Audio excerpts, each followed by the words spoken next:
Ćao Zumeri i Zumerke, ja sam Vasil, ovo je još jedna epizoda specijala Zumerna. Naš današnji sagovornik je glumac, pisac, DJ, pevač, režiser, Adam Devenport. Hello Adam. Hello, dobar dan. How long have you been here in Serbia and what gave you the most influence to fall in love with Serbia? Well, I moved here almost a year and a half ago to start an acting studio. I always wanted to work in Europe, and I think COVID brought me here in part. Also, I had been in a long distance online relationship with a Serbian guy who I met on Facebook, and he lives in Sweden. And after a year of talking, I realized we needed to meet, but I couldn't come to Sweden. So I proposed that we meet in his home country. So we met here in Belgrade for 4 days, and I just fell in love with the culture in the city.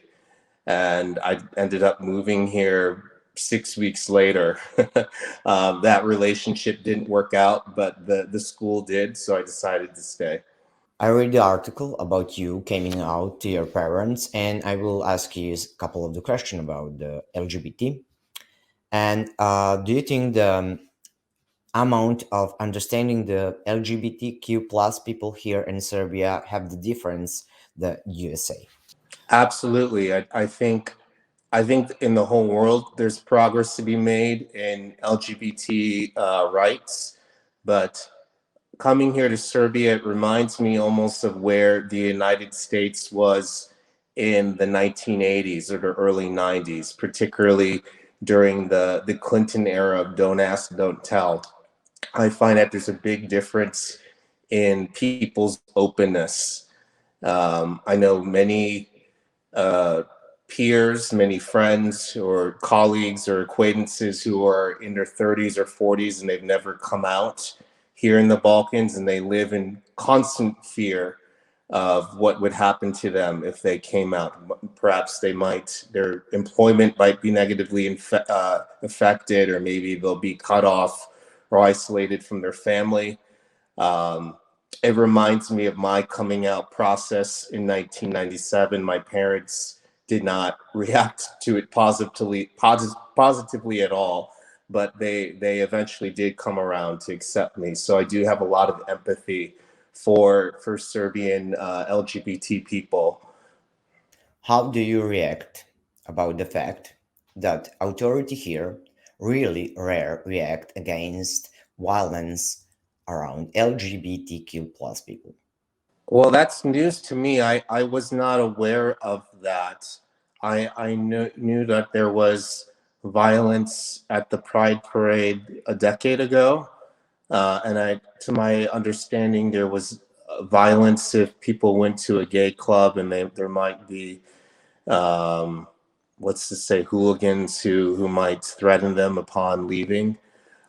But as far I was told, I was told that situation had improved. I wasn't aware. I was told that there were laws in place to protect violence against any group here, that would be met with harshly. So if that's not true, I'd be interested to know what the reality is, because I wasn't aware that there was indifference. In Syria, Black Horse, you're in character someone who don't understand trans women. In the same time, you have character who is gay and someone who is a trans woman. And how you get inspiration for that and become one with that role?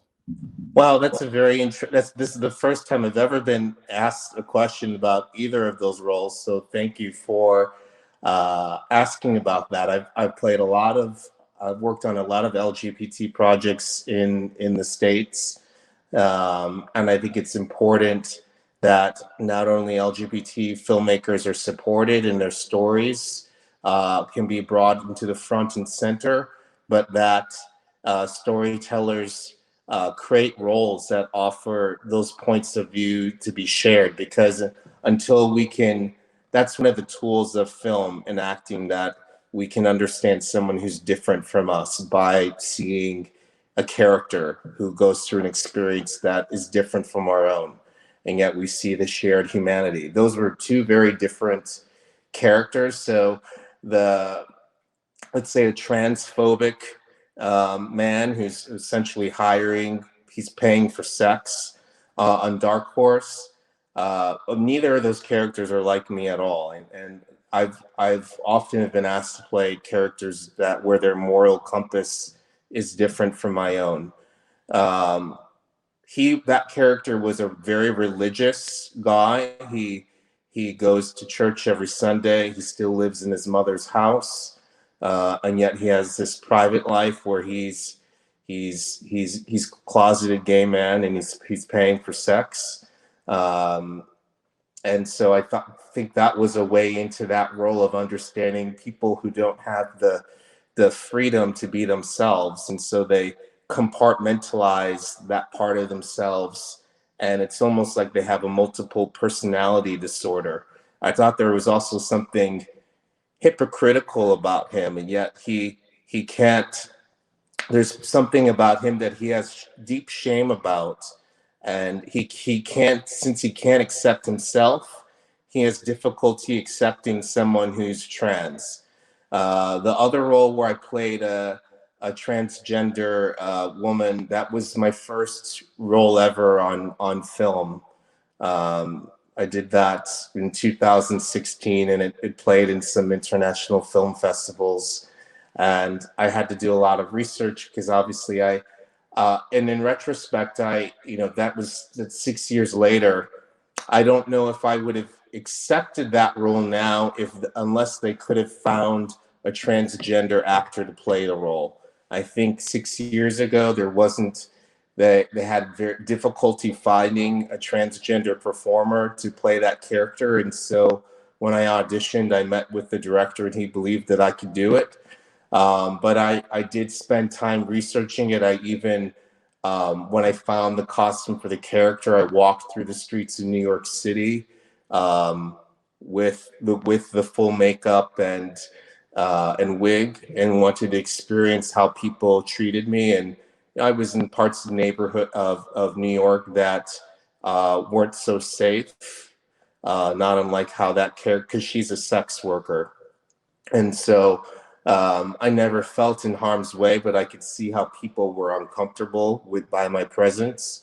And so I think both of them are opportunities for me to try to use myself as a vessel for other people to understand the experience of someone who's different from them, and to not judge.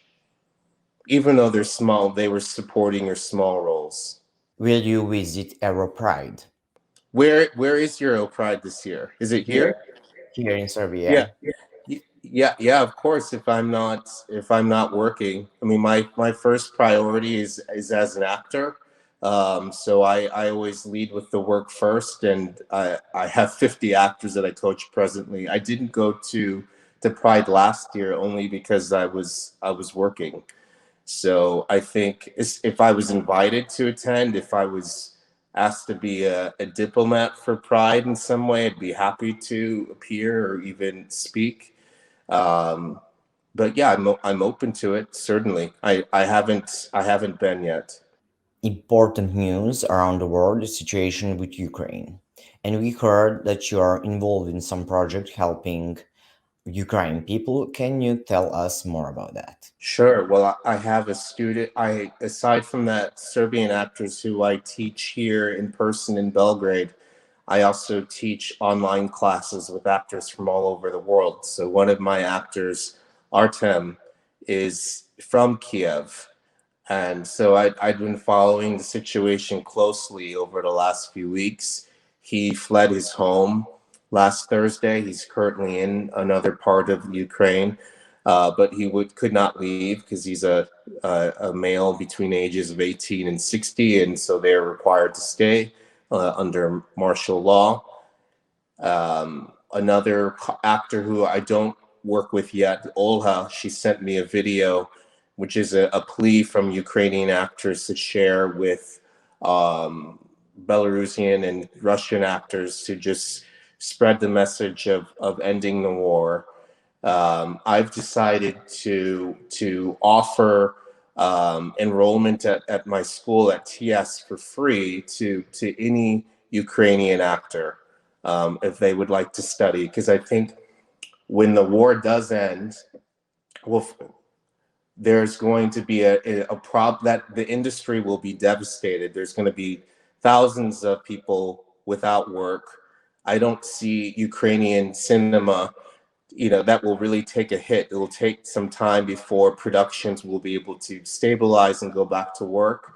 I think some of the actors will need to look at working internationally in other markets that can hire them. So if I can help Ukrainian actors develop their skill sets, perhaps having an American accent or a neutral accent so they can work out other regions of Europe, I think that can help get that part of the industry back on their feet. So, I mean, it's the least that I can do to try to look out for my peers in the industry.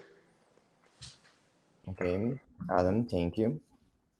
I think that's all of my questions for you. Thank you for being a guest. Oh, thank you. Thank you for having me. Dragi gledalci, ovo je bio Adam Devenport i ovo je bilo sve od ove epizode specijala Zumer Nav i do sledećeg slušanja. Doviđenja.